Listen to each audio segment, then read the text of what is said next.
ಪಕ್ಷಿಗಳು ವಲಸೆ ಹೋಗುವುದು ಬರುವುದು ಸಾಮಾನ್ಯ. ಆದರೆ ಕಿಡಿಗೇಡಿಗಳು ಇದನ್ನೇ ಬಂಡವಾಳ ಮಾಡಿದ್ರೆ ಹೇಗೆ? ಮೈಸೂರು ಜಿಲ್ಲೆ ನಂಜನಗೂಡು ತಾಲೂಕಿನ 16 ಗ್ರಾಮದ ಕೆರೆ ಈವಾಗ ಪ್ರಮುಖ ವಲಸೆ ಹಕ್ಕಿಗಳ ತಾಣ. ದೂರದೂರಿನಿಂದ ಇಲ್ಲಿಗೆ ಪ್ರತಿ ವರ್ಷ ಬಾರ ಹೆಡೆಡ್ ಗೂಸ್ ಸೇರಿ ಹಲವು ಪ್ರಭೇದದ ಹಕ್ಕಿಗಳು ತಂಡೋಪಾದಿಯಲ್ಲಿ ವಲಸೆ ಬರುತ್ತದೆ. ಈ ಕೆರೆಯಲ್ಲಿ 2 ಯುವಕರು ಏರ್ಗನ್ ಮೂಲಕ ಕೊಳದ ಬಕ, ಕೆಂಬೂತ, ಬೆಳ್ಳಕ್ಕಿ, ಕೆಂಬೆರಳು ಇತ್ಯಾದಿ 7 ರಿಂದ 8 ಹಕ್ಕಿಗಳನ್ನು ಬೇಟೆಯಾಡಿರುತ್ತಾರೆ.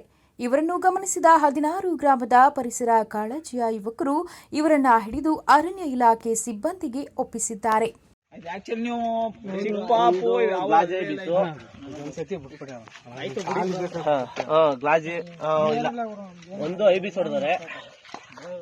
ಒಂದ್ಸಲ ಸರಿ 2 ಸಲ ಅಂತ ಬಿಡಕೈತಿದೆ ಗುರು. ರೆಡ್ ಲಿಸ್ಟ್ ಗುರು, ಇದು ಅತಿ ಅಪರೂಪದ ಅಕ್ಕಿ. ಇದು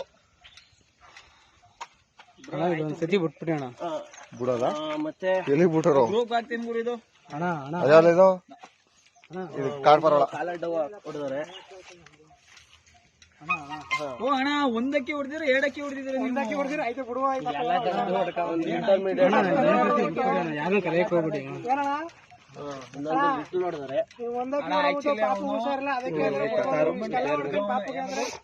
ಈ 16 ನೇಚರ್ ಫೌಂಡೇಶನ್ ಏನೈತೆ